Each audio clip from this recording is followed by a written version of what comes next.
What if everything you've been taught about building discipline and mental strength is making you weaker? For years, you've been told to think positive, manifest your dreams, and wait for the right moment. Meanwhile, you're stuck in the same cycles, procrastinating, making excuses, letting your emotions control you like a puppet on strings. Today, you'll discover 7 brutal Stoic laws that'll systematically destroy every weak habit, keeping you trapped in mediocrity. These aren't feel-good affirmations. These are ancient principles forged in the minds of warriors, emperors, and slaves who faced real suffering and emerged unbreakable. By the end of this video, you'll have the exact mental framework to become the master of your mind, immune to the chaos around you. Watch till the end. The law you skip might be the one holding you back from everything you deserve. Marcus Aurelius, the most powerful man in the Roman Empire, wrote these words in his private journal. "You have power over your mind, not outside events. Realize this, and you will find strength." He penned these truths not for publication, but for himself, reminders to maintain his sanity while leading an empire plagued by war, disease, and betrayal. Think about that for a moment. A man who commanded legions, who could execute anyone with a word, who had unlimited wealth and power, he needed daily reminders to control his own thoughts. If an emperor needed Stoicism to survive, what makes you think you can navigate this modern chaos without it? Right now, in this very moment, you're being bombarded by more information, more demands, more distractions than Marcus Aurelius faced in his entire lifetime. Your attention is hijacked every 3 minutes.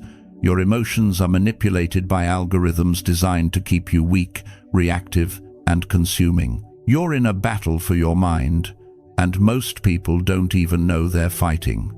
The Stoics understood something that modern self-help gurus have forgotten. Transformation doesn't come from comfort. It comes from confronting brutal truths and rebuilding yourself from the foundation up. In this video, we'll explore 7 Stoic laws that will systematically dismantle your weak habits and forge you into someone mentally unbreakable. These aren't theories. These are field-tested principles that have survived 2,000 years because they work. We'll cover how to cut off the source of your suffering, how to turn every obstacle into advantage, how to build immunity to external chaos, and how to develop the kind of mental strength that makes you dangerous to mediocrity. This is not content for the fragile. This is truth for those ready to rebuild. Lesson 1. The law of dichotomy of control. Cut the chains that bind you. Epictetus, who spent his early years as a slave before becoming one of history's greatest philosophers, wrote in the Enchiridion, "Some things are within our power, while others are not. Within our power are opinion, motivation, desire, aversion, and, in a word, whatever is of our own doing. Not within our power are our body, our property, reputation, office, and, in a word, whatever is not of our own doing." This isn't just philosophy. This is the fundamental law that separates the free from the enslaved.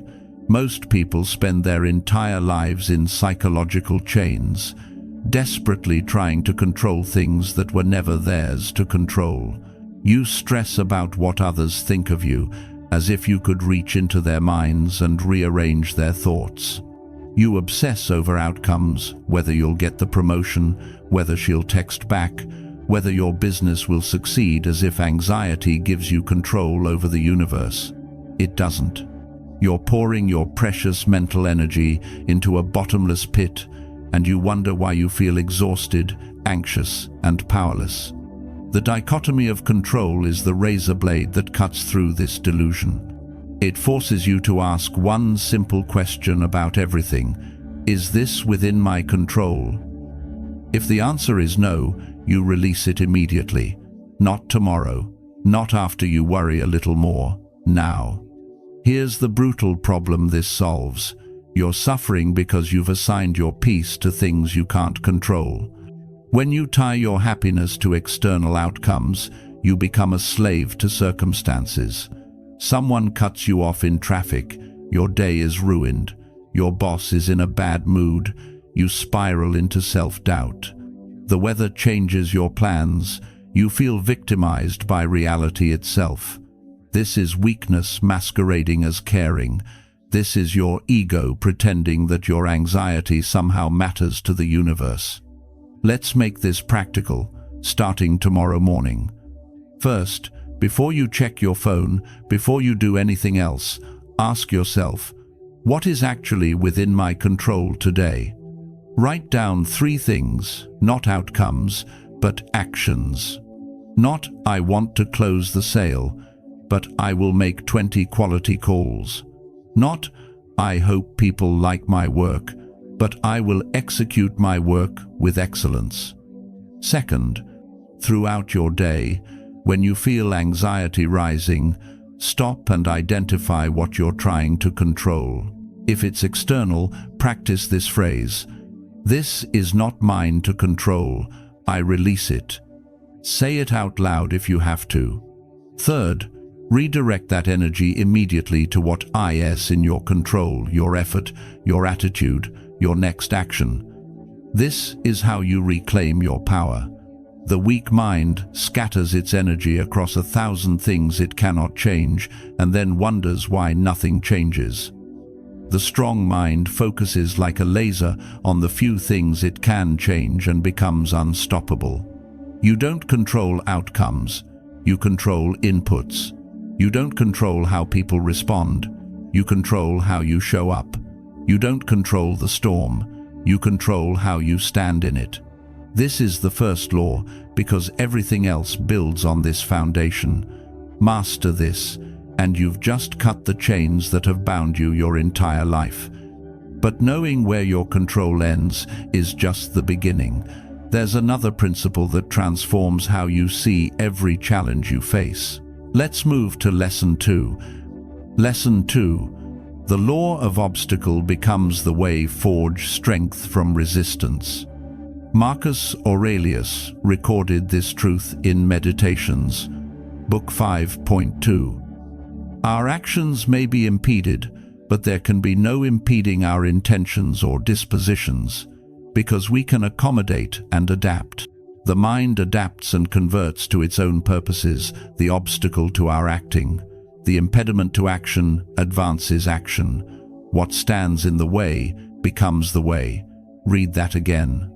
What stands in the way becomes the way. This isn't positive thinking. This is the fundamental law of growth. Every obstacle you face is not a roadblock, it's raw material. Think about how muscles grow. They don't get stronger from rest. They get stronger from being torn down by resistance and rebuilding. Your mind works the same way. Your character works the same way.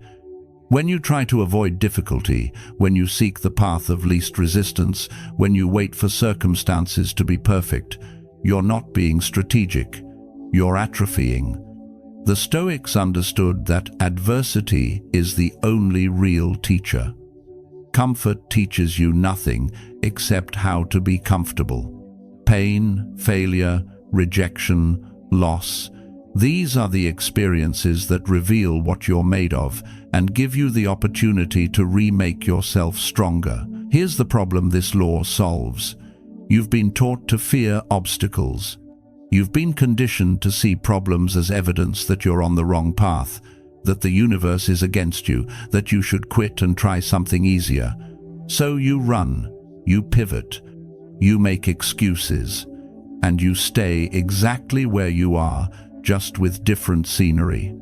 Meanwhile, the obstacle you needed to overcome, the one that would have forged you into someone capable, remains unconquered, waiting for you in a different form. Let's make this practical right now. First, identify the biggest obstacle you're currently facing. Don't sugarcoat it. Write it down in brutal detail. Now ask yourself, what skill could this obstacle force me to develop?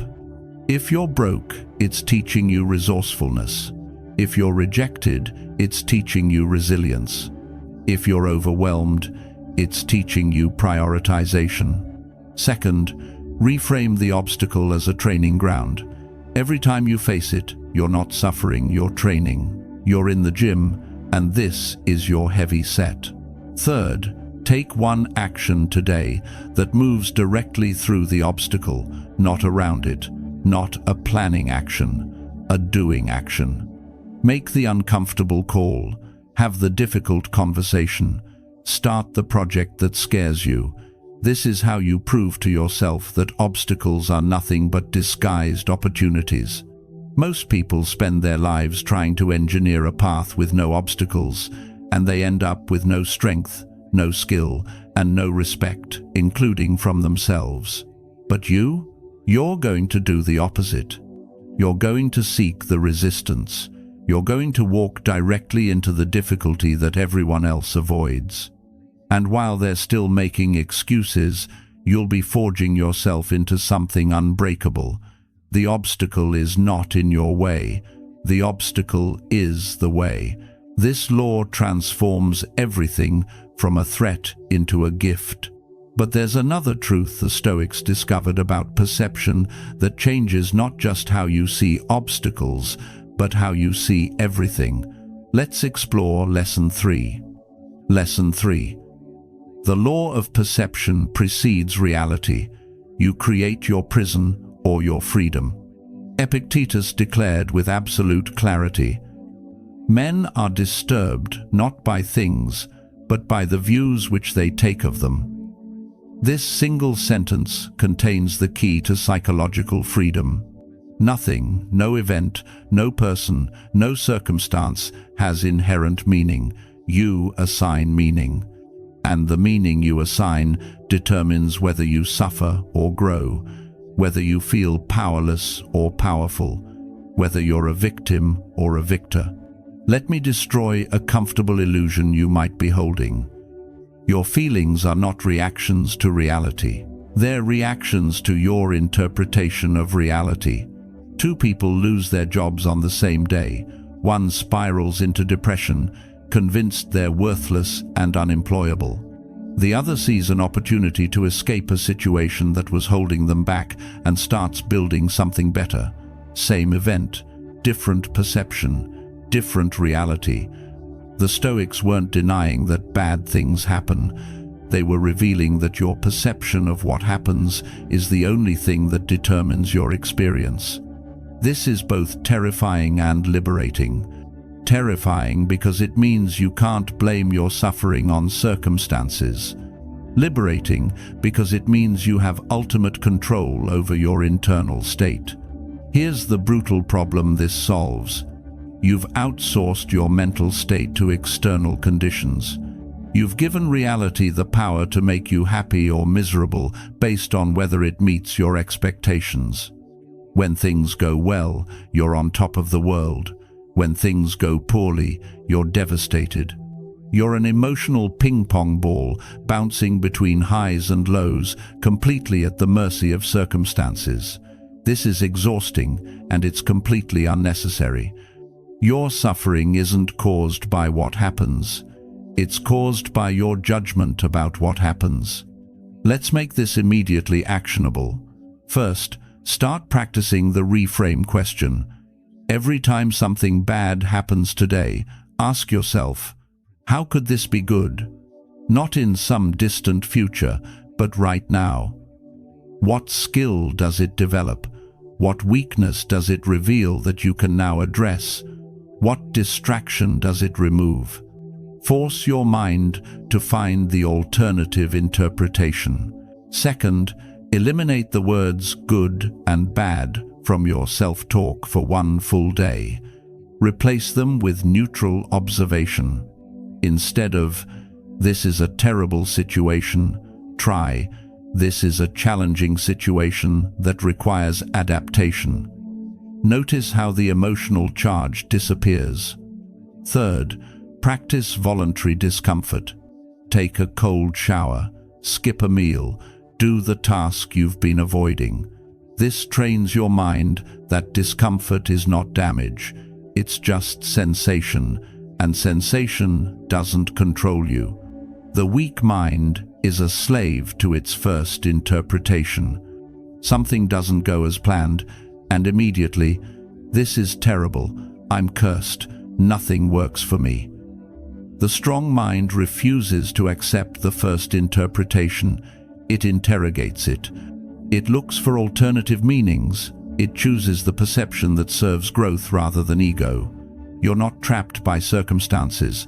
You're trapped by the meaning you've assigned to circumstances. Change the meaning, change your life. This is the law that turns you from a reactor into a creator. But perception alone isn't enough if you're still clinging to expectations. There's another law that eliminates a massive source of suffering. Let's move to Lesson 4. Lesson 4. The law of negative visualization. Prepare for reality, not fantasy. Seneca wrote in Letters to Lucilius, Letter 91, "He robs present ills of their power who has perceived their coming beforehand." This practice, called premeditatio malorum in Latin, is perhaps the most misunderstood Stoic technique. It's not pessimism, it's not manifesting negativity. It's immunizing yourself against devastation by preparing for reality instead of clinging to fantasy. Here's what the Stoics understood that modern positive thinking culture denies. Unexpected catastrophe is not devastating because the event itself is so terrible.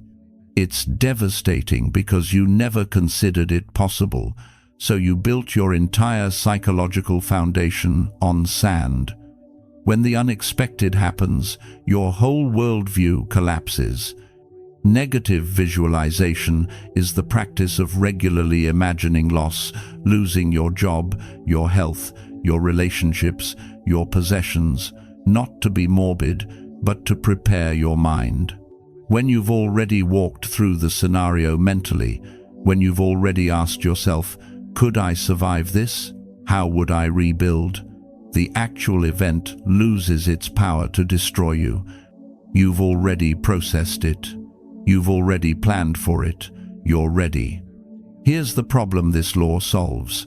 You're living in a bubble of false security, believing that your current situation is permanent and that you're entitled to it continuing unchanged. This isn't confidence, it's delusion. The universe doesn't owe you stability. Life is impermanent. Everything you have can disappear tomorrow. And when you've never prepared for that possibility, when it happens, you shatter. You rage against reality. You ask, why me? As if there was some cosmic guarantee that protected you from difficulty. There wasn't. There never was. Let's make this practical without making it morbid. First, spend 5 minutes each morning practicing gratitude through loss. Look at something you value, your health, your home, a relationship, and genuinely imagine it gone. Not dramatically, just realistically. What if I woke up tomorrow and this was no longer here? Feel the impermanence. Then appreciate what you have now with renewed intensity. Second, for major areas of your life, ask yourself, if I lost this tomorrow, how would I rebuild? Have a plan. Not an obsessive, paranoid plan, but a general roadmap.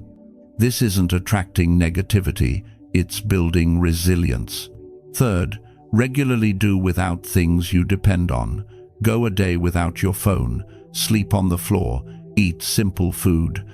This trains your nervous system that you don't need luxury to be okay. You're already okay. Most people protect themselves from thinking about loss, and then when loss inevitably comes, they're devastated, they spiral, they give up. But you're going to prepare. You're going to acknowledge that everything is temporary, that comfort is not guaranteed, that the only constant is change. And when difficulty comes, notice I said when, not if, you'll stand firm while others crumble. This is not pessimism. This is reality-based optimism. You're optimistic about your ability to handle whatever comes because you've already mentally prepared for it. This law removes the power of surprise and turns you into someone who cannot be broken by circumstances. But preparation isn't enough if you're still trying to control time itself. There's another law about the only moment that actually exists. Let's move to Lesson 5. Lesson 5. The law of present moment mastery. Eliminate mental time travel. Marcus Aurelius wrote in Meditations, Book 8.36, confine yourself to the present. 3 words. The entirety of mindfulness captured in 3 words. This isn't New Age philosophy, this is ancient wisdom about where your power actually resides. Not in the past, which is unchangeable. Not in the future, which is unknowable. Right here, right now. This moment is the only moment you can act in.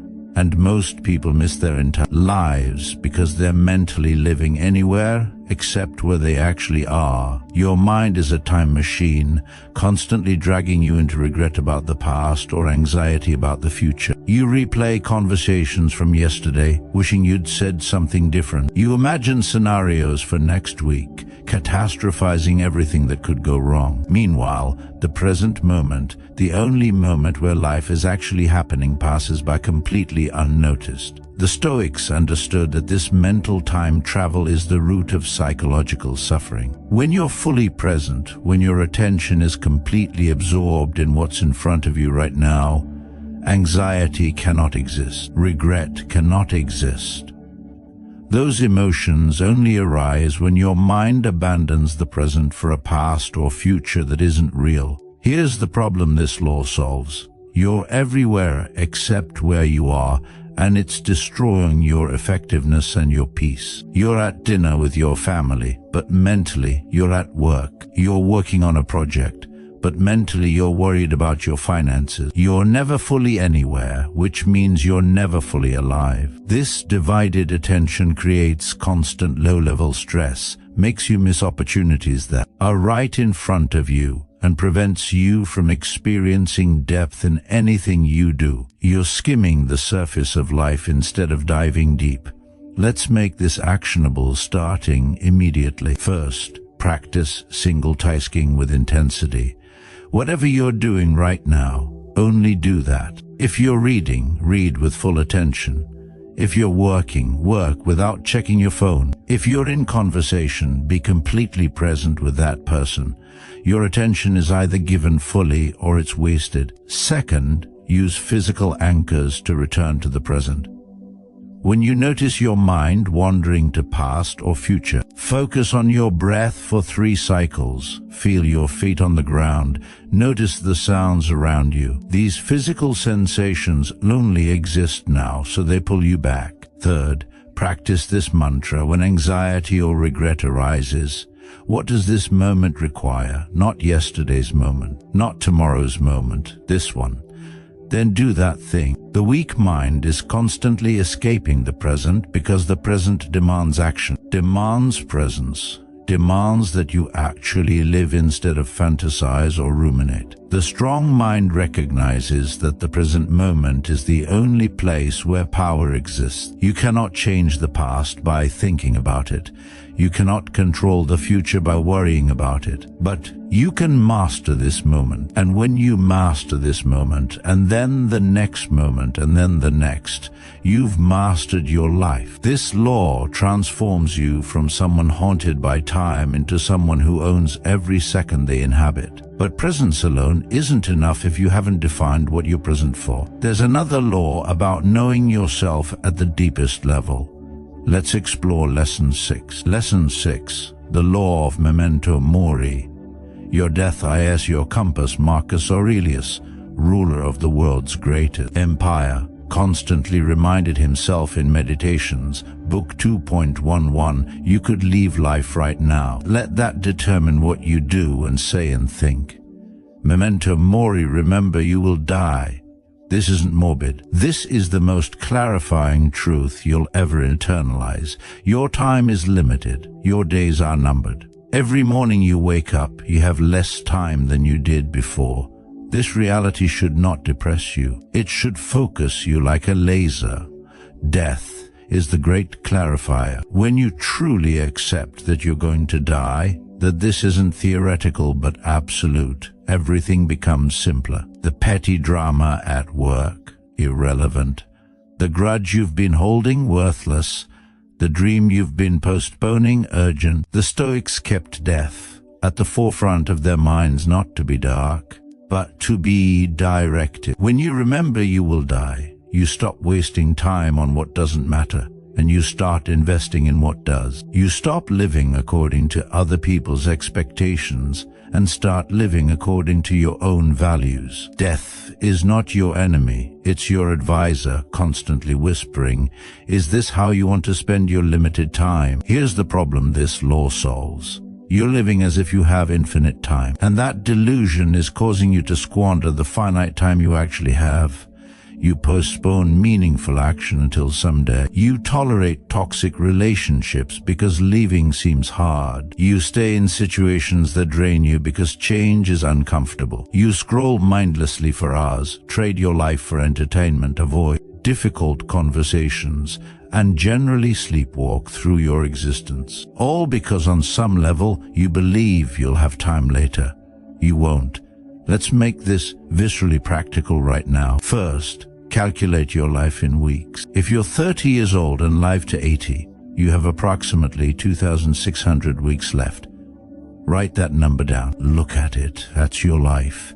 Every week that passes, that number decreases. This isn't meant to panic you, it's meant to wake you up. Second, ask yourself daily, if I died tonight, would I be proud of how I spent today? Not yesterday, not your cumulative life today. This single day.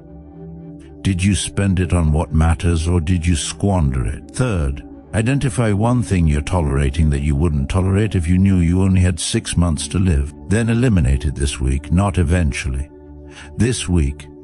You don't have time to waste on what drains you. Most people avoid thinking about death, and because they avoid thinking about death, they avoid thinking about life. They drift, they conform, they settle, they die decades before their body stops functioning. But you're going to embrace your mortality. You're going to let the certainty of death focus you, motivate you, and liberate you from the trivial. When you remember you're going to die, suddenly it becomes absurdly clear what matters and what doesn't. This law doesn't create fear, it creates urgency.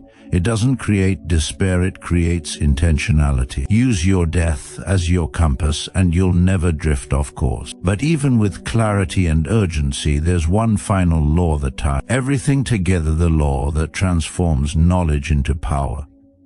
Let's move to Lesson 7. Lesson 7, the law of amor fati, love your fate, dominate your reality. Marcus Aurelius expressed this ultimate Stoic principle in Meditations, Book 10.6, a blazing fire makes flame and brightness out of everything that is thrown into it. Amor fati, love of fate.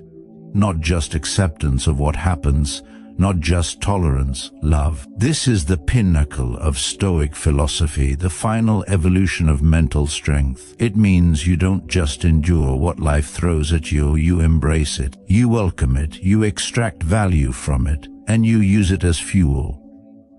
This is where most people misunderstand Stoicism completely. They think it's about resignation, about becoming emotionless, about passively accepting whatever happens with a shrug. That's not Stoicism, that's defeat wearing a philosophy mask.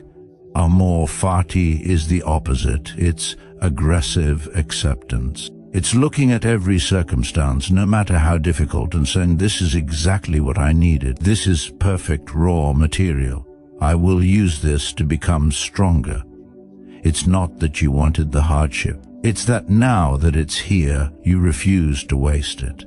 You refuse to be a victim of your circumstances. Instead, You become the alchemist who transforms every experience, good or bad, into gold. Here's the problem this law solves. You're at war with reality. When things don't go your way, you resist, you complain, you wish things were different. You fantasize about an alternate timeline where everything went according to your plan. This resistance doesn't change anything, it just creates suffering on top of suffering. You have the actual circumstance plus your emotional resistance to it, and now you're dealing with double the pain. You're fighting a battle you cannot win because you're fighting against what already amor fati ends this war. It transforms resistance into fuel. Let's make this the most practical lesson yet, because this is where everything comes together. First, when something difficult happens, and something will happen today, practice this exact phrase out loud. This is exactly what I needed to grow. I accept it completely. I will use it. Say it before your mind has time to build a resistance narrative. Interrupt the victim story immediately. Second, at the end of each day, review everything that happened, the good, the frustrating, the disappointing, and find the gift in each one. Not some future silver lining, but the immediate value. What did you learn? What weakness did it expose? What strength did it build? Write it down. This rewires your brain to scan for opportunity in every circumstance. Third, eliminate the phrase "I wish" from your vocabulary. I wish this didn't happen is resistance language. Replace it with "given that this happened, what's my best move?" That's power language. The weak mind divides life into good experiences and bad experiences, clinging to one and fighting the other. The strong mind recognizes that all experience is raw material for growth. There are no good or bad experiences, only experiences you use and experiences you waste. When you love your fate, when you embrace everything that comes your way as perfectly designed to forge you into something greater, you become absolutely unstoppable. Nothing can break you because everything strengthens you. You're not at the mercy of circumstances. You're the one who extracts power from circumstances. This is the ultimate law because it transforms you from someone who reacts to life into someone who uses life. But here's the truth that most people will miss. These 7 laws are not separate techniques you try when convenient. They're a complete system that must be integrated into your daily operating system. The dichotomy of control teaches you where your power is. The obstacle becomes the way teaches you how to use resistance. Perception precedes reality teaches you to control meaning.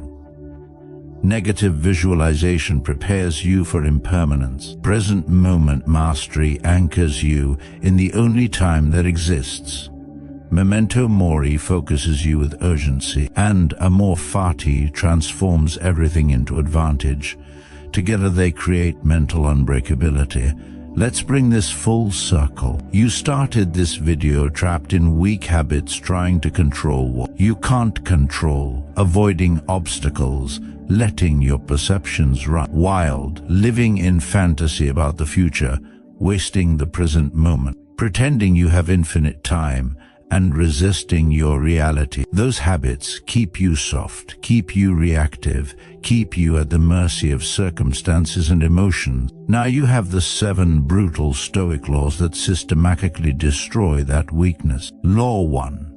The dichotomy of control cuts the chains by focusing only on what's yours to control. Law 2. The obstacle becomes the way transforms every resistance into raw material for strength. Law 3. Perception precedes reality, gives you the power to assign empowering meaning to every event. Law 4. Negative visualization immunizes you against devastation by preparing for reality. Law 5. Present moment mastery anchors your power in the only moment that actually exists. Law 6. Memento mori uses the certainty of death to clarify what matters and create urgency. Law 7. Amor fati turns you into an alchemist who loves your fate and extracts power from everything. These aren't just ideas to think about when you feel motivated. These are tools to use every single day, every challenge, in every moment of doubt or difficulty. The Stoics didn't develop this philosophy in comfort. They forged it in war, in slavery, in political chaos, in personal tragedy. It survived 2,000 years because it works. It works when you're broke. It works when you're heartbroken. It works when everything is falling apart. It works because it's not based on circumstances. It's based on the one thing you always control, your mind. You're not here by accident. You watched this far because something inside you knows you're capable of more. You're tired of being controlled by your emotions, by circumstances, by other people's opinions. You're ready to become mentally unbreakable. But here's what you need to understand. Watching this video changes nothing. Knowledge without application is just entertainment. The question is, what will you do in the next 24 hours to prove to yourself that you're serious? Tomorrow morning, before you check your phone, before you slip back into your old patterns, I want you to choose one of these laws and apply it immediately. Just one. Master that one for a week, then add another. Build these practices into your operating system one layer at a time until they become automatic. This is how you transform from someone who knows about Stoicism into someone who lives it. If this message resonated with you, if you felt something shift in how you see your challenges, tap like right now. Not for me, for yourself. Make it a commitment that you're taking this seriously. Drop a comment telling me which of these 7 laws hit you hardest. Was it the dichotomy of control? Was it memento mori? Tell me which one you're implementing first. I want to hear from you. And if you're ready for unapologetic Stoic truth delivered every single week, the kind of content that challenges you instead of comforting you, hit subscribe. Join a community of people who refuse to settle for mediocrity. Here's my final truth for you. You have everything you need right now to become mentally unbreakable. Not someday, not when circumstances improve, not when you feel ready. Right now. The Stoics proved it's possible in the worst conditions imaginable. Your circumstances are not your limitation, your mindset is. These 7 laws are your blueprint to rebuild that mindset from the foundation up. The weak stay weak because they wait for permission, for motivation, for the perfect moment. The strong start now with what they have, where they are. Which one are you going to be? Become the master of your mind. Rebuild, refocus, rise.